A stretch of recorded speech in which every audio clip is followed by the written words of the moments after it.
So our speaker this evening is going to do his own introduction, so I'll hand you over to him in a second. But we're delighted to welcome Connor Lovell for research in rewilding, the good, the bad, and the boring. So I'm going to stop sharing now and hand you over to Connor.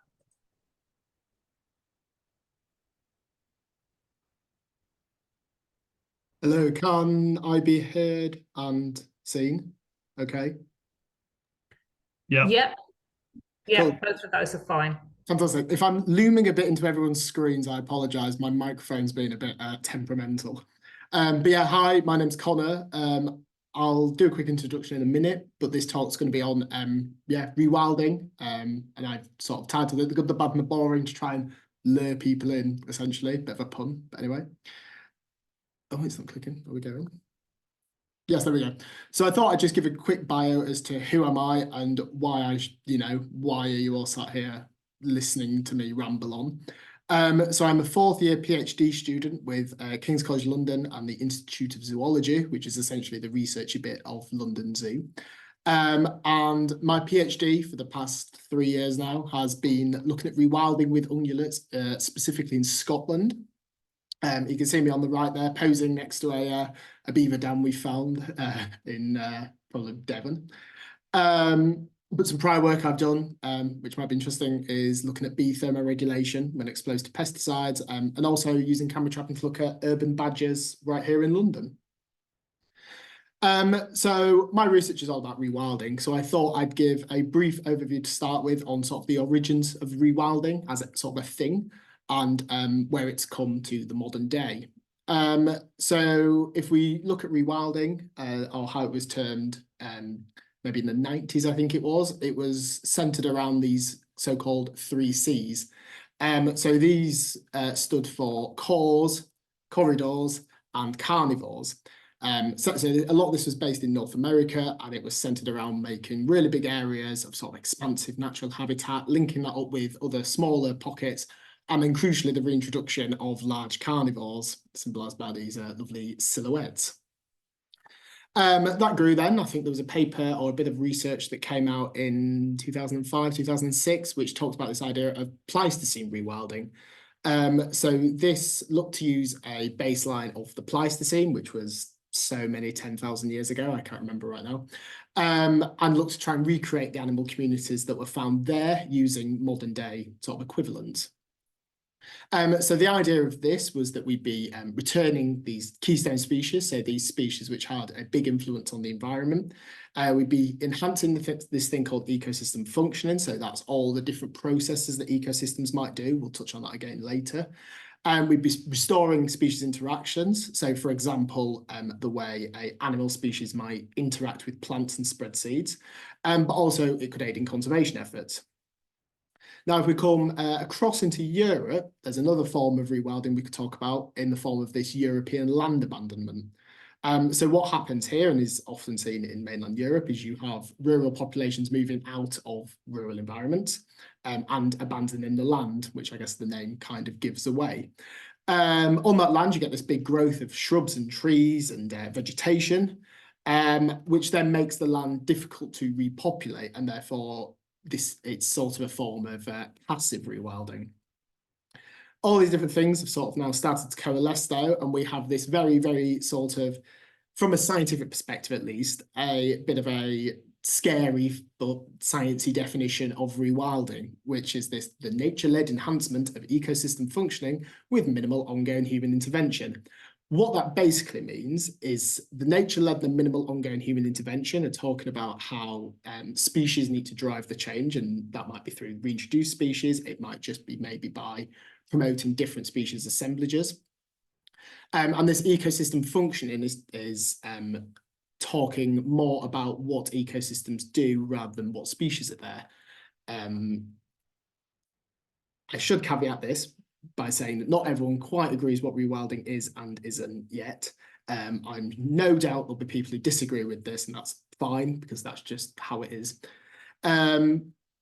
What might be an easy way to maybe explain what rewilding is or isn't, is thinking of it compared to traditional sort of ecological restoration techniques. So on the left, we sort of have a more traditional approach, which is a slightly blurry man mowing a meadow or something. And on the right, we have a more nature-driven process, which is a little beaver dam. Again, probably from Devon, I imagine. So as we go from restoration to rewilding, we think about there's an increasing focus on these sort of ecosystem processes and what ecosystems are doing. And then we see this, because of that, we see this increasing acceptance of this thing called ecological replacement. So what that means is we're not necessarily as concerned about what species are in a landscape. We're more concerned about what they're doing. So the best example I can think maybe of this is if, for those people who have visited the Knepp estate, which I think is probably the rewilding sort of site everybody's heard of, you'll be aware they have Tamworth pigs there, not wild boar for various reasons, but this is an ecological replacement. It's performing a very similar function to the wild boar, but isn't a wild boar.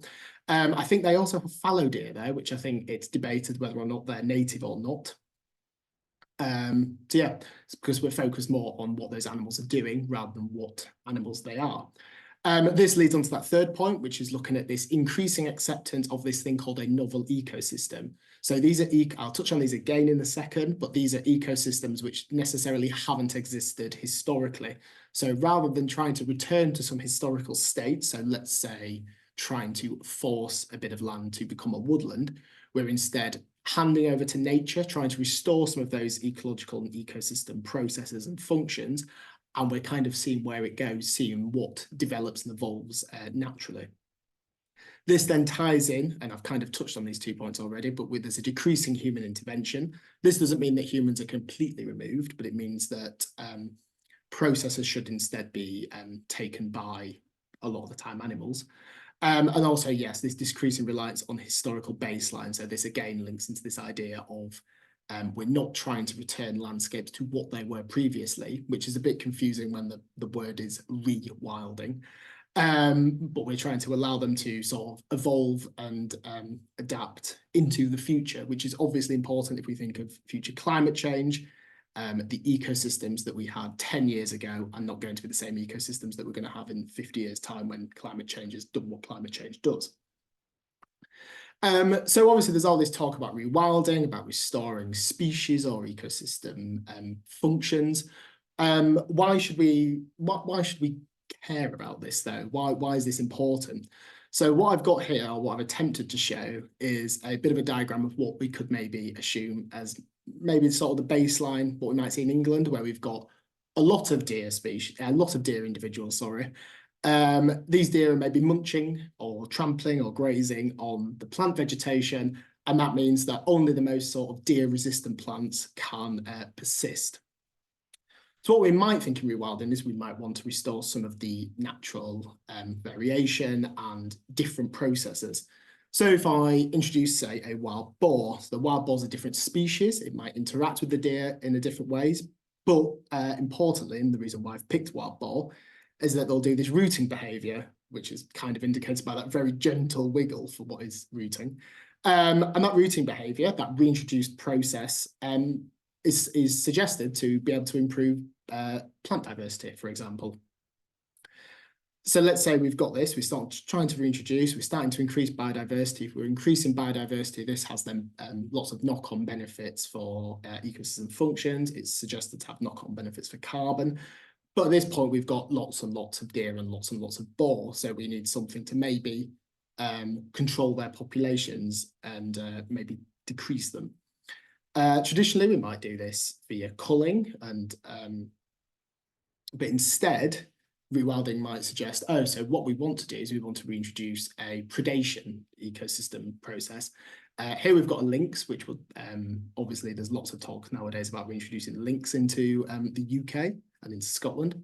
I have noticed that I've got the lynx here, maybe reducing the boar population size. Not sure how much they do that, but they definitely to hit the roe deer population.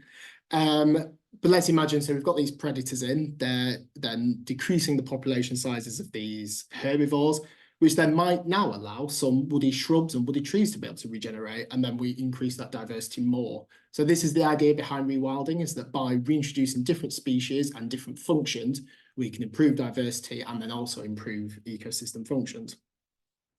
But aside from just the ecology, rewilding can have benefits for local people and local communities. I will emphasise not in all cases, but it can have benefits for people. This is an example from the River Otter in Devon, which is the site where the beavers first popped up. And we've got people counters from 2017 and 2018. And essentially what it's showing is that there's more people visiting that local town in 2017 than 2018. And this bit of research then went on to show that those local businesses that could exploit this, maybe they had beaver tours running, maybe they had beaver merchandise, I'm not sure. Either way, that the local businesses that could exploit it managed to increase their incomes. So obviously there's sort of this indirect impact of the rewilding on local economics. However, a lot of rewilding research in sort of the scientific literature, so those sort of boring papers people write, takes the form of sort of essays and opinion pieces, and there's not actually that much experimental or empirical research showing that rewilding works, hence the sad face. A lot of the time it's maybe academics arguing over the definition of rewilding, which was a feature a few years ago, or it might be people arguing over how to measure what rewilding is and isn't. There's not a lot actually showing it potentially works. This was a little bit old though, and is a paper I found at the start of my PhD. I did a bit of Googling making this though, and found a more recent paper which is showing there is actually this growth though. We do have more research showing that rewilding can have the potential to sort of improve biodiversity, to improve this ecosystem function, so to, and I'll touch on those later again, and to support these economies. However, that's still quite lackluster. So there's only 22 studies I saw in this hard to tell paper, which seem to show or measure in some way the outcomes of rewilding. And that is, there are a lot of outcomes of rewilding, which are obviously not summed up by 22 studies. And a lot of these results are very context dependent. What works in one area might not work in another. So essentially, there's still a lot of uncertainty over how rewilding interventions might link to good outcomes for us and for biodiversity and for the climate, or poor outcomes. So this is where I sort of have slotted myself in over the past 3 years. I'm sort of an ecologist by background. So I decided I wanted to focus on this ungulate community, which is found on a Scottish rewilding estate, which I'll come on to in a second. So ungulates, for those of you who maybe haven't heard that phrase before, you can essentially think of it as hooved mammals. And here we've got a novel community. So like I mentioned earlier, these species haven't necessarily occurred together historically in Scotland, but they're here now, and there's probably not a lot we can do to change that. So top left is a sika deer, which is a non-native species and is probably the most common deer species on this site. Top right, we have the more maybe traditional British deer, which is roe deer. Bottom left, we have red deer, which is I'm afraid is my only link to London, because red deer, you can find them in Richmond Park and Bushy Park, and I believe Greenwich. I'm afraid that's the only way I can link this to London. And then bottom right, we have a not deer species. We have a wild boar, which are reintroduced populations which have sort of popped up in Scotland, and there's also quite a famous population in the Forest of Dean. So the first thing I wanted to look at was this whole community as a whole and see how they were interacting with each other and how they were maybe interacting and using the landscape. So this links into this aspect of rewilding, this increasing acceptance of ecological replacement. So remember, that's all about that the species that are used in rewilding don't necessarily have to be the same species that were there historically, and this increasing acceptance of novel ecosystems, the fact that we can't just take ecosystems back to what they were 10, 20, 50 years ago, particularly with climate change. So on the left, there's just an example of what this might look like, one of these novel ecosystems that I've just nicked from a paper. Here we've got some introduced species, which are then interacting with some of those traditionally native species and forming a novel ecosystem. So what I was interested in to start with, as like the baseline for my research, was this novel ungulate community. So I at first wanted to look at how they use the landscape and what habitats or land cover types they prefer. For example, do the cicadae like to hang out in just grassland? Are the wild boar restricted to woodland, or do they stray out into the grassland? Where are the red deer being found? Where are the roe deer being found? I did though want to take this a little step further. So I started to look at some of the interactions between these species. So for example, how is each species influencing where the other one is found and influencing the other one's behaviours? And then I did something similar for people as well. So we could see how people are maybe influencing the distributions and behaviours of these different ungulates on this site, because obviously it's in Scotland, there's right to roam and people, there's little paths and tracks through the site which people do use. How was I going to do this though? Essentially, this was done by using a lot of camera traps. So these, for those of you who don't know, these are essentially little automatic cameras which will hide out in the field, in the woods, in the grasslands. We'll stick them to posts or trees or whatever we can find that's sort of sturdy. And they have a field of view. So they're constantly watching, they're battery powered. And then if an animal walks past that field of view, or a person, or pretty much a car, anything that moves, it will take a photo of that animal. What's useful here, and is how I've studied the interactions between these species, is that at that same camera, a second species that might then come across. Just pretend that's the same camera for the sake of the argument. And then the sort of time lag between these two events can give us an indication as to whether, let's say, these species are avoiding each other, or maybe they're attracted to each other, and how they maybe influence one another. So my study site is part of Highlands Rewilding, which some may have heard of, it's the Bunloy Rewilding project. So this is at Drum the Droghit, which is about a half-an-hour drive from Inverness. And each one of those white dots is a camera trap, which I put out to the best of my ability, trying to follow like a grid pattern, but they were across a lot of different land cover types. There were plantations, there's woodland, there's grassland, there's shrubland, there's wetland, there's all sorts. So essentially we did a lot of sort of scientific stats, which I won't bore people with, to essentially try and figure out which types of habitats, or otherwise known as land covers, these animals preferred. So for the cicadae, which obviously is non-native species, we found preferences for a few different habitats. So we found the cicadae a lot on the camera traps in the grassland habitats, but also in the woodland habitat and in the coniferous plantations. Secondly, we looked at roe deer, and we found the roe deer like the grasslands and the coniferous plantations.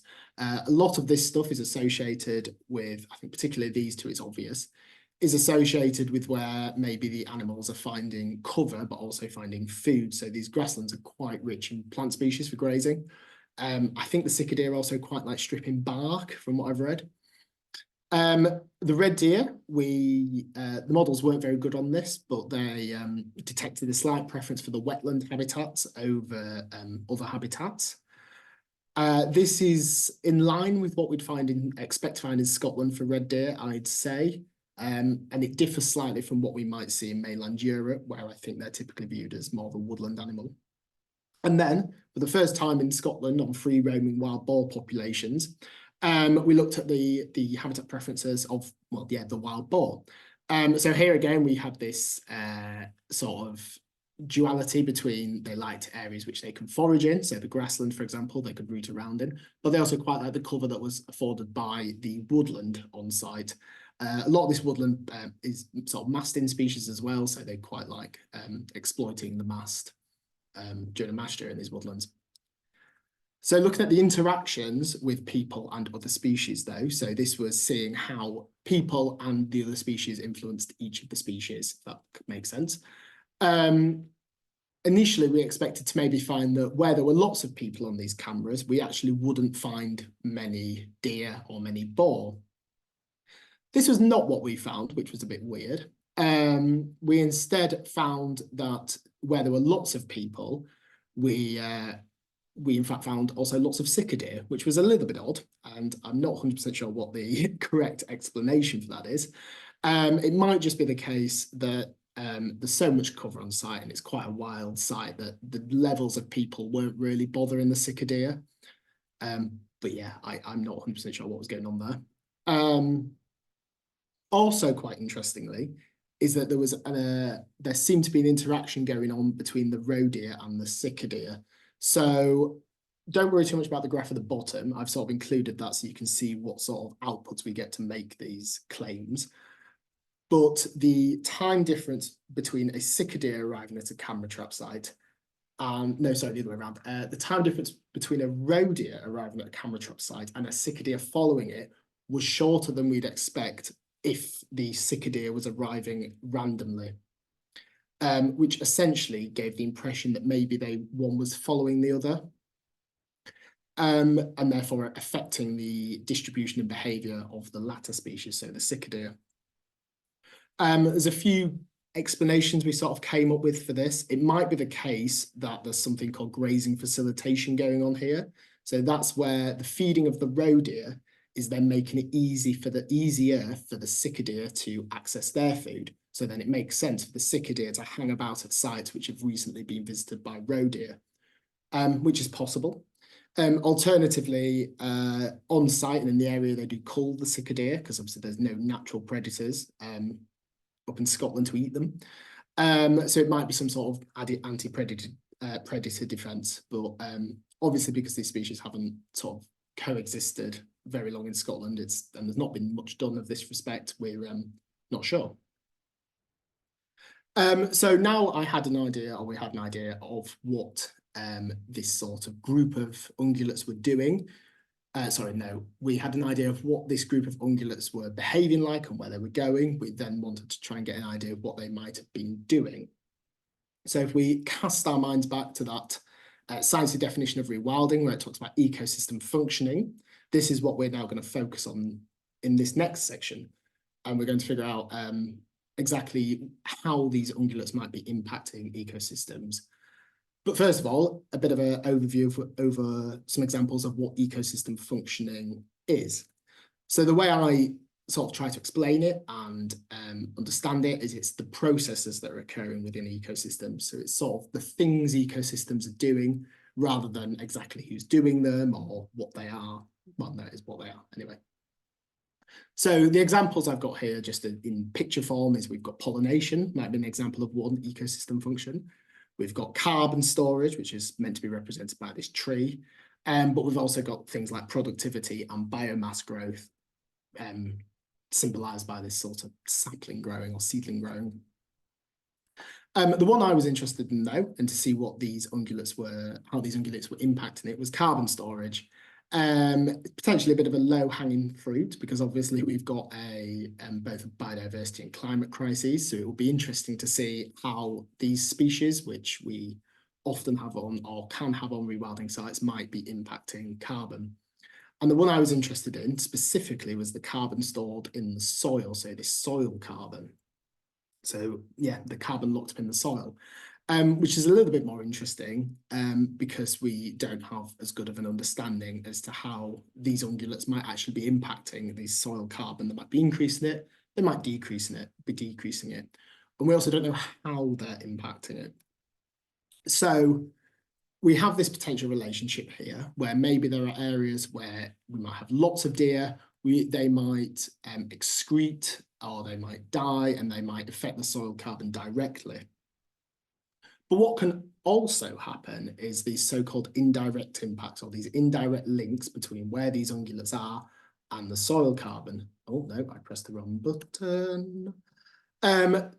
So this is one example of that sort of indirect link. So ungulates might impact the plant species on the ground. So the plant diversity, which is, well, so the plant richness they might impact, which is just the number of species.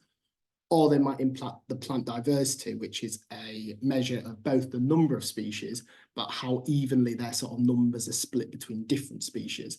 So for example, two sites which have 2 plants each, plant A and plant B. Site A would have a higher plant diversity if it had 50 of each than maybe site B if it had 100 of plant A and 1 of plant B, because there's so much of plant A, it makes it less diverse, if that makes sense. This isn't the only route through which these ungulates might impact that soil carbon, though. They might also affect something called plant functional traits, which I will come on to in a second. But first, what we might expect to find with this indirect link, through which ungulates might hit that soil carbon, is they might increase or decrease plant diversity. So as I mentioned right at the beginning, ungulates can impact plant species. They might favour some over the other, and they might impact the number of species or the diversity. But that in turn is then expected to influence soil carbon, and there's quite a lot of research done that shows that increasing plant diversity can actually increase soil carbon. So if ungulates are impacting the plant diversity, that they then may have knock-on effects on the soil carbon. Now, the other one I mentioned was this plant functional traits. And the best way to think of plant functional traits is it's kind of how plants behave, if they can behave. And we have it along this spectrum. So all plants land somewhere along this spectrum, and it runs all the way from these resource acquisitive plants all the way through to these resource conservative plants. Basically, what that means is that on one end of the spectrum, we have lots of plants that live fast and die young. So these are plants that grow quickly, they'll invest a lot in reproduction, they won't invest a lot in defence, and they'll reproduce quickly, and then they'll get trampled or eaten, or they'll just die. But they've reproduced, so that's what matters. And then you've got plants running all the way along to these resource conservative plants, which are these plants that grow old slowly. So these might be more woody plants, maybe more shrubby plants, which grow slowly, grow old. They maybe invest a lot more in defensive. They invest a lot more in defense, so that to try and dissuade animals from eating them, for example. They might take a lot longer to reproduce, and then they might die a lot old. So it's kind of this contrast between live fast, die young approaches and grow old slowly approaches, which plants can do. And what ungulates might do is they might favour one over the other. So in an area with lots of deer, that might be really, really good for live fast, die young plants. Alternatively, in an area, an alternative approach would be that maybe in areas where there are lots of ungulates, it's beneficial for the plants to invest a lot in defence, grow a lot slower, but actually survive. So we've got ungulates can hit these, affect these functional traits of different plants and different species, because each species will have a set of, will land somewhere along this spectrum. And then those plant functional traits can then in turn, similar to plant diversity, affect soil carbon. So typically it's thought that these sort of grow old slowly plants lead to higher soil carbon.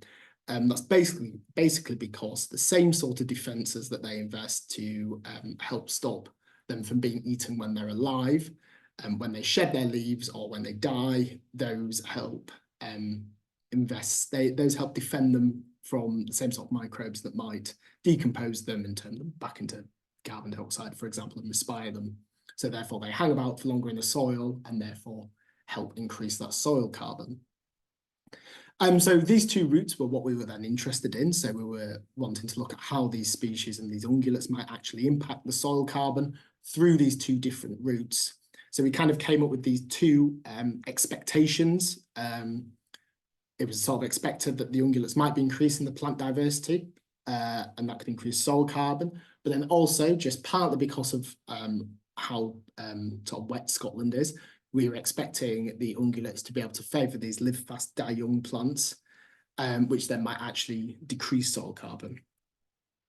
So we used the same study site, this Highlands Rewilding study site, and we used the same sort of camera trap setup to try and assess areas where there were lots of these species and where there were less of these species, so that we could compare different areas and different levels of ungulate pressure, I'll call it.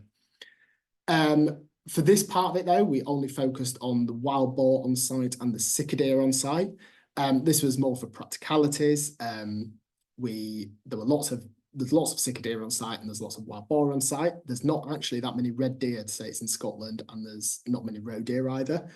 But also, because we couldn't put up fencing, we had to try and find areas where we could compare. So where there were lots of boar versus where there were less boar, for example. And these were the two species where we could do that. So we knew there were areas where there were lots of boar or where there were less boar. So we had the camera traps up in different sectors, and then each of these sectors also had a a series of quadrats surveyed, which looked a bit like this. So each of those areas with high, low boar, high, low deer, had a load of these quadrats surveyed by myself. So at the 5 metre by 5 metre quadrat, so the big one, I surveyed woody shrubs with. And then within these 5 metre by 5 metre quadrats, I had 4 half metre by half metre quadrats where we could do sampling and then non-woody forbs. So basically like the plantain or the dandelions, that sort of plant, those sort of plants. For these plots, we recorded both presence absence of the plant species there and also an estimate of something called percentage cover. So this is essentially how many of each species there was, or an estimate of how many of each species there was in each quadrat or each plot. And then also from these plots that then link the plants to the soil, we took soil samples from which we could estimate the soil carbon stored in the soil. And then to tie all these together, so we've got the camera traps measuring the number of different ungulates at each plot, or an estimate of that. We've got the plots with their plants, and both the plant functional traits and the plant species, or a measure of how far along that axis they are, basically. And then we've got the soil from these plots, but then we've also got which different land cover type they're in. Was it plot in grassland? Was it plot in woodland? Was it plot in a plantation, mainly? To tie all that together, we had to use something statsy called a structural equation model. And what you get out of this modelling looks a bit like this, which I appreciate is absolutely horrible. There's a lot going on, and it's very easy to just sort of scream at them and not quite get what's going on. The only thing that really matters for this talk, so this is looking at the wild boar and the plant functional traits and the soil carbon, is this little bit at the bottom. So this is essentially showing the red arrow is a negative association, the green arrow is a positive association. So where there are more wild boar, which is this wild boar visit frequency to camera traps, they are negatively associated with resource conservative plants, which actually means they're positively associated with these live fast, die young plants, or these resource acquisitive plants. What that means is the wild boar is shifting the plants towards the live fast, die young plants and favouring those, but those plants are then negatively related to the soil carbon levels. So what we've essentially got here is an indirect route through which wild boar might actually be lowering the soil carbon on this site. So what we actually did expect to find. For the wild boar and the species richness and species diversity, we didn't actually manage to recover any relationship. This doesn't mean that they're not having an effect. It just means that we've failed to detect it here potentially because we've just got a small sample size, and these models can be quite, and the stats can be quite, because they're quite complex, they ideally need quite big sample sizes. And what we have picked up here, though, is that the areas of the site with higher plant species diversity do have more soil carbon when you sort of account for everything else, which is what we would expect to find. So we've got the wild boar favouring. We found out the wild boar favoured these sort of live fast, die young plants. And what this probably is for those of you maybe unfamiliar with wild boar, they root along through the soil where they basically turn the soil over, both sort of the topsoil and the leaf litter, but also deeper levels. And they'll remove a lot of vegetation doing that. And this disturbance can essentially allow those live fast, die young plants to do really well and to grow and to outcompete those grow slow old plants. Which should be demonstrated, yes, by this little animation at the bottom there. But let's say the boar out there, we would expect to find that these live fast, die young plants are then outcompeted by some of those grow slow old plants. So the wild boar potentially here are maintaining a particular type of plant functional type or functional trait, which then has knock-on impacts on the rest of the ecosystem. And obviously I mentioned at the start that we did essentially the same thing for cicadea, but we didn't find any sort of significant relationships there. Again, it doesn't mean thing happening, it just means that we've sort of failed to pick it up or failed to detect anything. It might be the case of, yeah, they're not doing anything. It might also be the case that, again, it's only one site, it's a small sample. It might just have struggled to pick it up. So just moving on to the final bit of the talk. So one of the most interesting ungulates here is arguably the wild boar. It's one of these species which has popped up quite recently again in Scotland, and a lot of people are advocating for its reintroduction, or some people its eradication. So the first sightings of wild boar popped up in Scotland in sort of the 1970s. This is likely the result of accidental escapees or illegally, or boar which have been illegally released. I don't want to lay blame, but you can kind of see where some of, on this map on the right, you can kind of see where some of the red dots where there are wild boar populations now are suspiciously close to boar farms. So we can kind of start to hypothesize where they might have come from. But what's interesting is that this is quite new. It's arguably quite a controversial area. So we don't actually know much about this Scottish boar population. We don't know really what they're doing, but we also don't know what they're going to do into the future, which would obviously help rewilding if we kind of knew where the boar were going to go and could maybe, let's say, anticipate this. So the solution to this, or what we're trying to use as the solution to this, is we're going to simulate wild boar on the computer, which is essentially the approach, is an approach to try and overcome this sort of uncertainty. For anyone interested, this is what ChatGPT gives you if you ask it to give you an image of a simulated wild boar, which is quite intimidating. So why should we simulate these boar populations using like a computer, not in the field?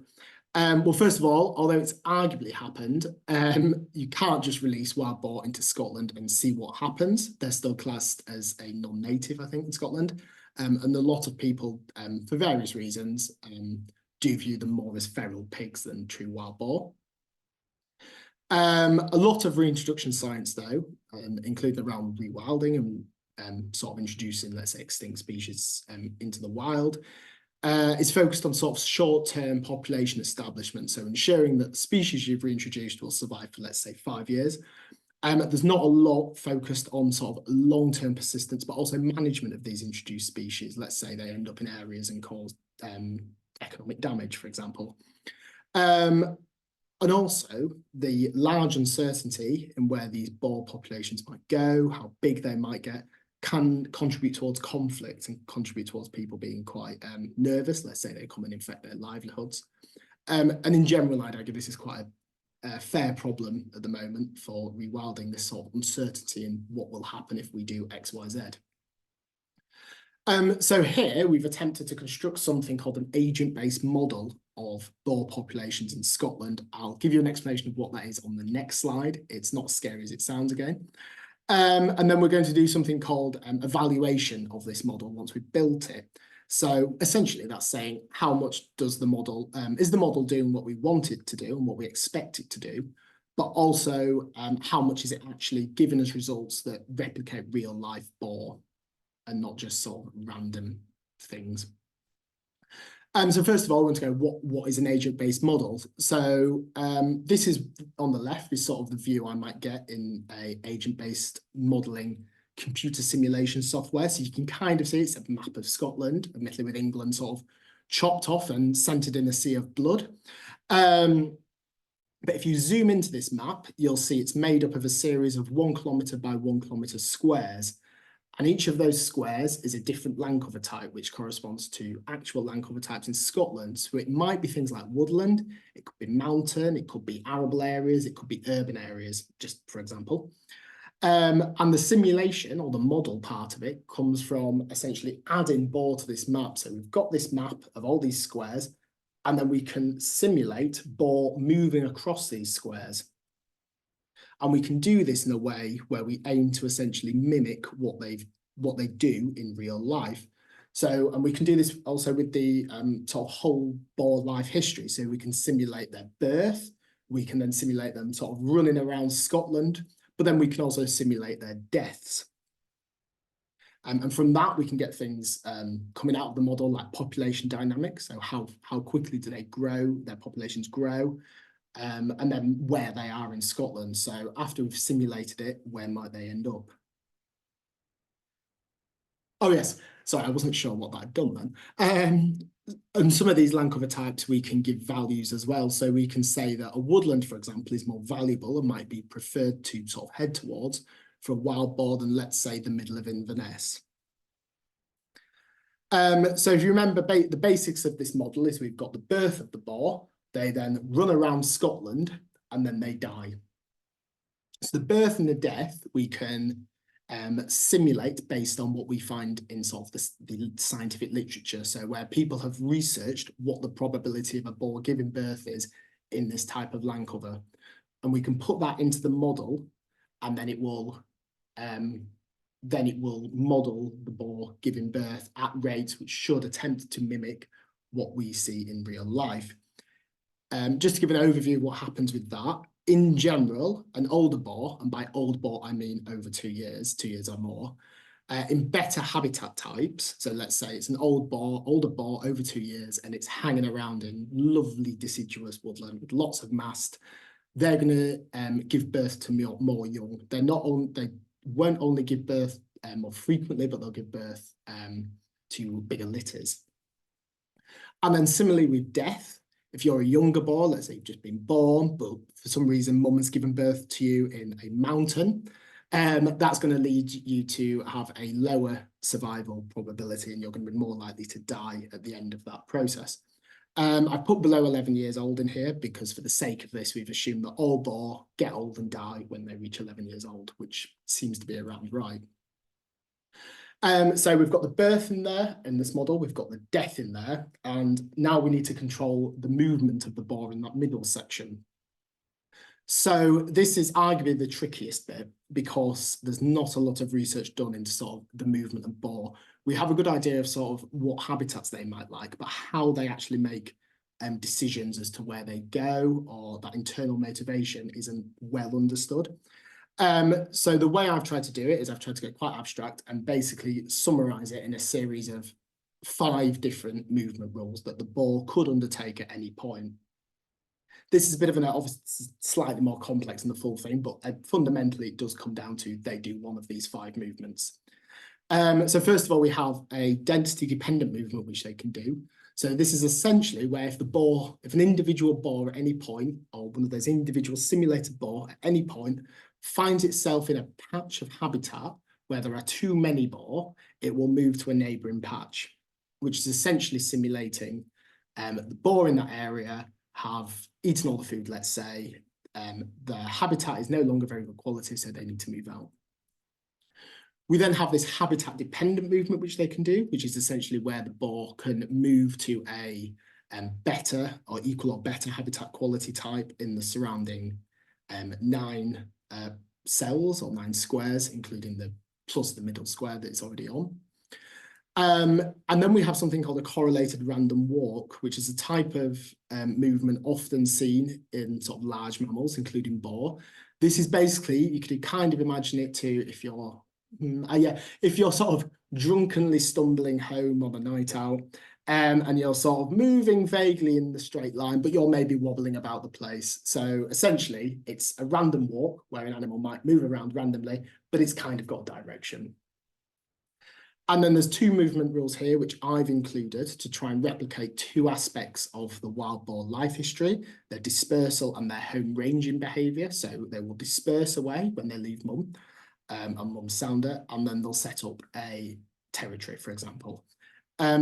So in those processes, we have a potential movement they can do where they will return to the start of where they started that dispersal, so where they left mum, or they return to this thing called a best patch, which is in reality is modelling a centre of a home range. So they might wander out a bit using a correlated random walk when they're an adult, but in reality, they will then be brought back to their home range. The idea being to sort of replicate that home range behaviour. So that's the start and birth. That's all sort of the movement and the end of this model that we built. And we now need to measure something from it. And these are these things called model outputs. So these are what we measure to both assess how well the model's doing, but also then we can ask questions of this model. So 2 things we can measure off the bat, which are very similar to what we might measure in real wild boar, are the dispersal distances that we're simulating. So how far does a baby boar travel when it's left mum. And also home range sizes. So if an adult settled down in an area on my fake simulated Scotland, how far does it roam around and how many patches does it visit in, let's say, a month in the model? We could also measure population size, although I don't think there's much to sort of compare that to in real life. Because I think the only figure I've seen for the population size of wild boar at the moment in Scotland is 5,000, and I can't find a very good source for that. But another thing we can look at is where they're going in Scotland. So the number of visited patches, but also the actual spatial pattern. So this is what we kind of see on the right-hand side. So this is the output of one of those simulations where we release the boar from the boar farms. We'll run it forward 50 years in the model time and we'll see where they've ended up. So the redder patches are where we've found the wild boar have ended up. So we can kind of compare this to where we see them in real life and see how accurate we were, basically.